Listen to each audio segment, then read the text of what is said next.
Hello guys, നമ്മളപ്പോൾ ഇന്നൊരു ചെറിയൊരു സ്പെഷ്യൽ ഐറ്റം ഉണ്ടാക്കാൻ പോവുകയാണ്. മത്തി അച്ചാർ. അപ്പോൾ നമ്മൾ ആദ്യം മത്തിയൊക്കെ ഒന്ന് വെട്ടി നല്ല ഇതാക്കി വെച്ചിട്ടുണ്ട്. നമുക്ക് ഇനി കുറച്ച് ഉപ്പിട്ടത് അങ്ങോട്ട് നന്നായിട്ട് കഴുകാം. കുറച്ച് ഉപ്പ് അങ്ങോട്ട് ഇട്ടു.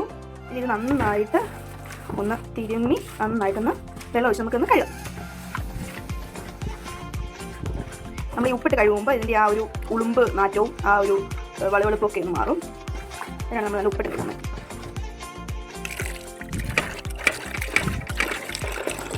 നമുക്കപ്പോൾ ഇത് നന്നായിട്ട് വെള്ളത്തിലൊരു 4-6 വട്ടം ആ ചെളി പോകുന്നത് വരെ കഴുകി എടുക്കാം. കണ്ടോ, ഉപ്പിട്ട് കഴിയുമ്പോൾ മീൻ നല്ല വിളാന്നിരിക്കും, തിളങ്ങി വരും. അപ്പോൾ ഞാൻ നമ്മുടെ മത്തി നല്ല രീതിയിൽ ഒന്ന് കഴുകി വൃത്തിയാക്കിയിട്ടുണ്ട്. നമുക്ക് തൃപ്തി വരുന്നത് വരെ നന്നായിട്ട് കഴുകുക. ഞാനിപ്പോൾ ഒരു 5-6 വട്ടം നല്ല രീതിയിൽ കഴുകിയിട്ടുണ്ട്. ഇനിയിപ്പോൾ നമുക്ക് ബാക്കി കാര്യങ്ങളിലോട്ട് പോകാം. ഇനി നമ്മൾ ചെയ്യാൻ പോകുന്നത് എന്താ വെച്ച് കഴിഞ്ഞാൽ, നമ്മൾ കഴുകി വെച്ച മത്തിയിലോട്ട് കുറച്ച് മസാലകൾ ചേർത്ത് ഇത് നന്നായിട്ടൊന്ന് വറക്കണം. ഒരുപാട് മസാല നമുക്ക് ചേർക്കാൻ പാടില്ല, കാരണം വറക്കുമ്പോൾ ഇത് കരിയും. അപ്പോൾ നമ്മൾ പിന്നീട് നമ്മൾ ബാക്കി മസാലകളും കാര്യങ്ങളെല്ലാം നമുക്ക് ചേർക്കാം. ഇപ്പോൾ തൽക്കാലം നമുക്ക് ഒന്ന് വറക്കാനായിട്ട് ഇതിലെല്ലാം മീനെല്ലാം മസാല പിടിക്കുന്ന ഭാഗത്തിന് നമുക്ക് കുറച്ച് മസാലകൾ ചേർക്കാം. ആദ്യം തന്നെ ഞാൻ ഒരു ചെറിയൊരു സ്പൂണ് ഉപ്പ് ഞാൻ ഇതിനകത്തോട്ട് ഇടുകയാണ്. അത് കഴിഞ്ഞിട്ട് കുറച്ച് മഞ്ഞൾപ്പൊടി, പിന്നെ ഒരു സ്പൂൺ മുളക് പൊടി. ഇതിനി നമുക്ക് നല്ല രീതിയിലൊന്ന് ഇളക്കി പുരട്ടിയെടുക്കാം. ഒരുപാടിട്ട് കുഴക്കരുത്, കാരണം ഓൾറെഡി നല്ല നെയ്മത്തി ആയതുകൊണ്ട് പെട്ടെന്ന് ഇളകിയൊക്കെ പോകും. അപ്പോൾ ചെറിയ രീതിയിലൊന്ന് എല്ലാവർക്കും മസാല പിടിക്കുന്ന രീതിയിലൊന്ന് തട്ടിക്കൊടുത്താൽ മതി. ഇത് നമ്മളിനി ഒരു 1 മണിക്കൂറോ അടച്ചു വെച്ചിട്ട് പിന്നെ നമുക്കിത് നല്ല എണ്ണയിലിട്ട് വറക്കാം. വെളിച്ചെണ്ണ ഉണ്ടെങ്കിൽ വെളിച്ചെണ്ണയിലിട്ട് വറക്കാം, സൺഫ്ലവർ ആണെങ്കിൽ സൺഫ്ലവർ. ഞാനിപ്പോൾ ഇവിടെ വറക്കാൻ പോകുന്നത് സൺഫ്ലവർ ഓയിലാണ്. വെളിച്ചെണ്ണ വറക്കുവാണെങ്കിൽ കുറച്ചുകൂടി നല്ലതായിരിക്കും. അപ്പോൾ നമ്മുടെ പുരട്ടി വെച്ച മത്തി ഒരു 1/4 മണിക്കൂർ ഞാനിങ്ങനെ പുരട്ടി വെച്ചിട്ടുണ്ടായിരുന്നു. ഇനി നമുക്കിത് വറക്കാം. അപ്പോൾ വറക്കാൻ വേണ്ടി ഞാൻ ഇവിടെ ഉപയോഗിക്കുന്ന അതിയുടെ സൺഫ്ലവർ ഓയിലാണ്. ഇത് നമ്മൾ ഇരുമ്പ് ചീനിച്ചട്ടിക്കകത്താണ് ഇത് വറക്കുന്നത്. അപ്പോൾ നമുക്ക് നമ്മുടെ ഗ്യാസ് കത്തിച്ച് വെള്ളം ഒന്ന് പറ്റി വരുമ്പോഴത്തേക്കും നമുക്ക് നമ്മുടെ അതിയുടെ സൺഫ്ലവർ ഓയിൽ ഒഴിച്ചു കൊടുക്കാം. അപ്പോൾ നമ്മുടെ വെള്ളം ഇങ്ങനെ പറ്റി വരുന്നുണ്ട്. എണ്ണ ഒഴിക്കാൻ വേണ്ടി ഞാൻ റെഡി ആക്കിയിരിക്കുകയാണ്. പിന്നെ ഒരു കാര്യം ഞാൻ പറയാൻ മറന്നുപോയി. നമുക്ക് ഈ മുളക് പൊടിക്ക് പകരം കുറച്ച് മുളക് പൊടി നമുക്ക് കുറച്ച് കൂടുതലായിട്ട് കുരുമുളക് ഇട്ട് ഇത് പുരട്ടി വെക്കാൻ പറ്റും. ഇവിടെ കുരുമുളക് ഇല്ലാത്തതുകൊണ്ട് ഞാൻ മുളക് പൊടി ഇട്ടാണ് പുരട്ടിയത്. അപ്പോൾ കുരുമുളക് ഇടുമ്പോൾ കുറച്ചും കൂടെ നല്ലൊരു ഫ്ലേവർ കിട്ടും. അതായിരിക്കും കുറച്ചും കൂടെ നല്ലത്. നിങ്ങളുടെ കയ്യിൽ കുരുമുളക് ഉണ്ടെങ്കിൽ നിങ്ങൾ കുരുമുളക് ഇട്ട് പുരട്ടി വെക്കുന്നതായിരിക്കും കുറച്ചും നല്ലത്. അപ്പോൾ നമ്മുടെ വെള്ളം ഇങ്ങനെ ഏകദേശം എല്ലാം പറ്റി വന്നിട്ടുണ്ട്. അപ്പോൾ നമുക്ക് ആവശ്യമുള്ള നമ്മുടെ സൺഫ്ലവർ ഓയിൽ ഒഴിച്ചു കൊടുക്കാം. എന്നിട്ട് നമുക്ക് എണ്ണ ആവശ്യമുള്ളപ്പോൾ നമുക്ക് ഒഴിച്ചു കൊടുക്കുക കേട്ടോ, അതായിരിക്കും നല്ലത്. വെറുതെ അല്ലാതെ ഉള്ള എണ്ണ ഞങ്ങൾ കുടിക്കണ്ടല്ലോ. അപ്പോൾ ഇപ്പോൾ ഞാൻ തൽക്കാലം ഇത്ര എണ്ണ എടുത്തിട്ടുള്ളൂ. ഇതപ്പോൾ നന്നായിട്ടൊന്ന് ചൂടാകട്ടെ. അപ്പോൾ നമ്മുടെ എണ്ണ ഒന്ന് ചൂടായി വരുന്നുണ്ട്. നമുക്ക് ഈ മീനൊന്നും കൂടെ നമുക്കൊന്ന് ഇളക്കി പിടിപ്പിക്കാം.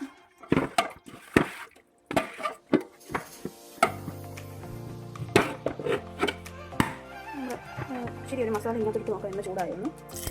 എണ്ണ ചൂടായിട്ടുണ്ട്. നമുക്ക് കുറേശ്ശെ മീനെടുത്ത്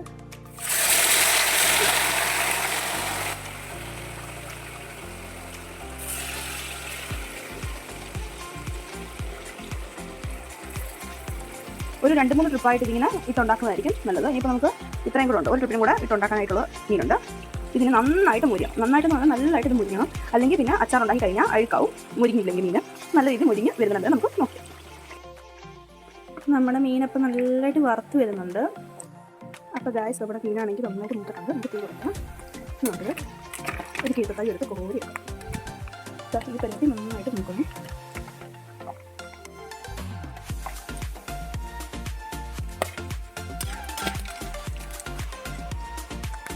നല്ലതായിട്ട് മൂക്കണം. കേട്ടോ, എന്ത് ലെവലിൽ മൂത്തിട്ടുണ്ടെന്ന് നോക്കും. ഈ ലെവലിൽ നന്നായിട്ട് മൂക്കും.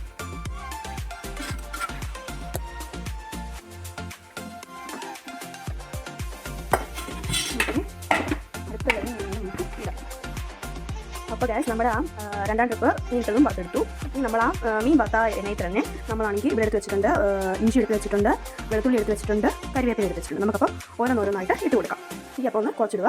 എന്നിട്ട് നമുക്ക് കരിവേപ്പില ആദ്യം ഇട്ട് കൊടുക്കാം. കരിവേപ്പില ഇട്ട് കൊടുത്തിട്ട് നമുക്കൊന്ന് ഇളക്കി കൊടുക്കാം.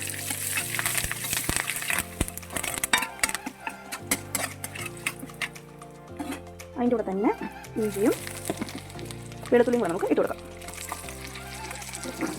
ഇതിന് നന്നായിട്ട് എണ്ണയ്ക്കകത്ത് കിടന്ന് നല്ല രീതിയിൽ മൂക്കണം.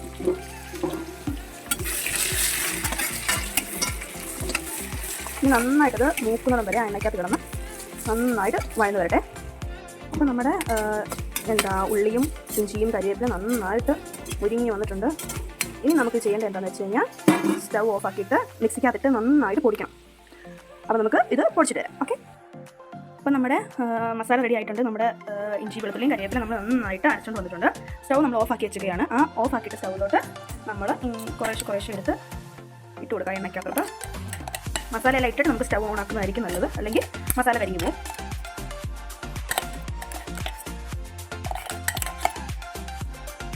ഇങ്ങനൊരു അരയ്ക്കുന്നതുകൊണ്ടുള്ളൊരു ഗുണമെന്ന് വെച്ച് കഴിഞ്ഞാൽ എല്ലാവർക്കും ചിലപ്പോൾ ഇഞ്ചി വെളുത്തുള്ളിയും കടിക്കുന്നൊന്നും ഇഷ്ടമായിരിക്കില്ല. അപ്പോൾ നമ്മളിങ്ങനെ ചെയ്യുവാണെങ്കിൽ ആ മീനിനകത്ത് നന്നായിട്ട് പിടിക്കുകയും ചെയ്യും, നല്ലൊരു ഫ്ലേവർ കിട്ടുകയും ചെയ്യും. പിന്നെ നമ്മൾ ആ മീൻ വറുത്ത് അതേ എണ്ണയിലോട്ട് തന്നെയാണ് ഇടുന്നത്. നമ്മൾ എക്സ്ട്രാ എണ്ണ ആഡ് ചെയ്യുമ്പോൾ എണ്ണ മറ്റേ പഴുത് കളവ് എടുക്കുമെന്നും നമ്മൾ ചെയ്തില്ല. കാരണം നമ്മൾ ആ വെളുത്തുള്ളി ഇഞ്ചിയൊക്കെ വറുത്തതിൻ്റെ ആ ഫ്ലേവർ ആ എണ്ണയ്ക്കകത്താണല്ലോ. അപ്പോൾ നമ്മൾ കളയേണ്ട ആവശ്യമില്ല, അത് തന്നെ നമുക്ക് യൂസ് ചെയ്യാം. നന്നായിട്ട് ഒട്ടും കളയാതെ മൊത്തം നമ്മൾ പഠിച്ചെടുത്ത് അതിനകത്തോട്ട് ഇട്ട് കൊടുക്കുകയാണേ. അപ്പോൾ നമ്മളെല്ലാം ഞാൻ ഇട്ട് കൊടുത്തു. ഇനി നമുക്ക് ഞാനിവിടെ മസാലപ്പൊടി എടുത്ത് വെച്ചിട്ടുണ്ട്. ഒരു ചെറിയ 2 സ്പൂൺ ഫുള്ള് മല്ലിപ്പൊടി എടുത്ത് വെച്ചിട്ടുണ്ട്. ഒരു 3 സ്പൂൺ മുളക് പൊടി വലിയ സ്പൂണ്, ഒരു ഫുള്ള് മഞ്ഞപ്പൊടിയും കൂടെ നമ്മൾ എടുത്തിട്ടുണ്ട്. ഇത് നമുക്ക് ഇതിനകത്തോട്ട് ഇട്ട് കൊടുക്കാം. നമ്മളിപ്പോൾ എല്ലാം ഇട്ട് കൊടുത്തിട്ടുണ്ട്. ഇനി നമുക്ക് സ്റ്റൗ നമുക്ക് ഓണാക്കാം. സ്റ്റൗ ഓണാക്കി ഫ്ലെയിം കുറച്ചിടണം കേട്ടോ. എന്നിട്ട് നന്നായിട്ട് ഇളക്കി കൊടുക്കുക. ഒരുപാട് എരിവുള്ള മുളക് പൊടിയാണെങ്കിൽ ഒരു 2 സ്പൂൺ വെള്ളം ഇട്ടാൽ മതിയായിരിക്കും. ഒരുപാട് എരിവുള്ള മുളക് പൊടി അല്ലാത്തതുകൊണ്ടാണ് ഞാനൊരു 3 സ്പൂണ് ഇട്ടത്. ഇതിനി ആ പച്ചമണം മാറുന്നിടം വരെ ഒന്ന് ആ ചൂടിനകത്ത് കിടന്ന് ഒരുപാട് മൂത്തതങ്ങ് മസാല കറക്കുകയും ചെയ്യല്, കരിഞ്ഞ ചൊവയാവുകയും ചെയ്യരുത്. ഒരു നോർമൽ ആ പച്ചമണം മാറുന്നിടം വരെ വന്നിട്ട് നന്നായിട്ട് ഇളക്കുക. അപ്പോൾ നമ്മുടെ പച്ചമണം മാറിയിട്ടുണ്ട്. ഇനി നമുക്ക് ഇതിലോട്ട് നമ്മുടെ വിനാഗിരി ഞാൻ ഒഴിക്കാൻ പോവുകയാണേ. നമ്മുടെ വിനാഗിരി നമ്മളിത് വെള്ളം ആഡ് ചെയ്യത്തില്ല. വെള്ളം നമ്മൾ തൊട്ട് പോയിട്ടുണ്ടെങ്കിൽ ഇത് ഒരുപാട് നാളിരിക്കത്തില്ല. അപ്പോൾ ഞാനൊരു കുറച്ച് എന്ന് വെച്ച് കഴിഞ്ഞാൽ ഈ ഒരു അളവിന് ഇത്രയും ഞാൻ വിനാഗിരി ഒഴിച്ചു. നമുക്ക് ഇളക്കി നോക്കിയിട്ട് നോക്കാം വേണമെന്ന്. നന്നായിട്ട് ചേർത്തിയെടുക്കാം. അതുകൊണ്ട് നമുക്ക് കുറച്ച് കായപ്പൊടിയും കൂടെ ഞാൻ ഇടാൻ പോവാണേ. നമുക്ക് ശരി ഇത്ര മതി. നമുക്ക് നമ്മൾ വറുത്ത് വെച്ചേക്കുന്ന മീൻ അതിലോട്ട് ഇട്ട് കൊടുക്കാം.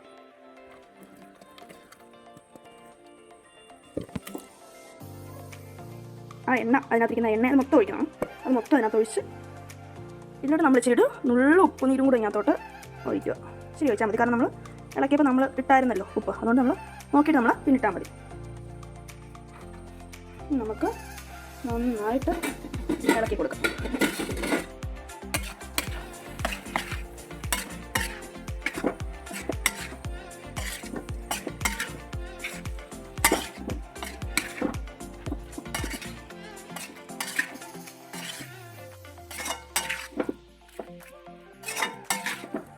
നമുക്കൊരു അല്പം കൂടെ നമുക്ക് വിനാഗിരി ഒഴിക്കാതെ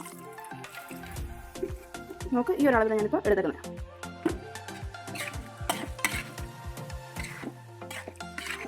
നന്നായിട്ടൊന്ന് ഇളക്കി ഇച്ചിരി തീ കൂട്ടിയിട്ടൊന്ന് നന്നായിട്ടൊന്ന് ചൂടാവട്ടെ.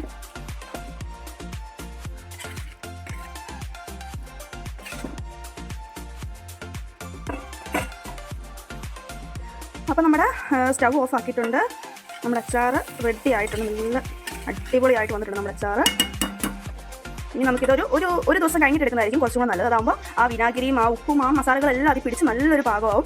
കഴിക്കാൻ നല്ല ടേസ്റ്റ് ആയിരിക്കും. നമുക്ക് ചോറിൻ്റെ കൂടെ ചപ്പാത്തിയോ എന്തിൻ്റെ കൂടെയും കഴിക്കാൻ പറ്റുന്നതായിരിക്കും. ഇത് പുറത്തുള്ളവർക്കൊക്കെ നമുക്ക് അയച്ചു കൊടുക്കുവാണെങ്കിൽ ഇത് അഴുക്കാകാതെ 2-3 മാസമൊക്കെ ഇരിക്കും. ഞാൻ ഹോസ്റ്റലിൽ ഒരു 3 മാസമൊക്കെ ഇത് വെക്കാറുണ്ട്. അത് കൂടുതൽ ഇരിക്കത്തില്ല, കാരണം അപ്പോഴത്തേക്ക് തീർന്നു പോകും. അത് കൂടുതൽ ഇതിരിക്കും. കാരണം നമ്മൾ ഇതിനകത്ത് വെള്ളം തൊട്ടിട്ടേ ഇല്ല. നല്ല ഡ്രൈ ആക്കിയാണ് എടുക്കുന്നത്. മസാലയൊക്കെ പെരട്ടി എടുക്കുന്നത്. ഇത് അഴുക്കാകത്തേ ഇല്ല. ആ ഒരു കാര്യത്തിൽ നിങ്ങൾക്ക് എന്തായാലും 100% ഉറപ്പാണ്. അതുകൊണ്ട് എല്ലാവരും ട്രൈ ആക്കണം. എന്നിട്ട് എല്ലാവരും എനിക്ക് എൻ്റെ മറുപടി തരുന്നതാണ് ഉണ്ടാക്കിയിട്ട് എങ്ങനെ ഉണ്ടായിരുന്നത്. ഓക്കേ.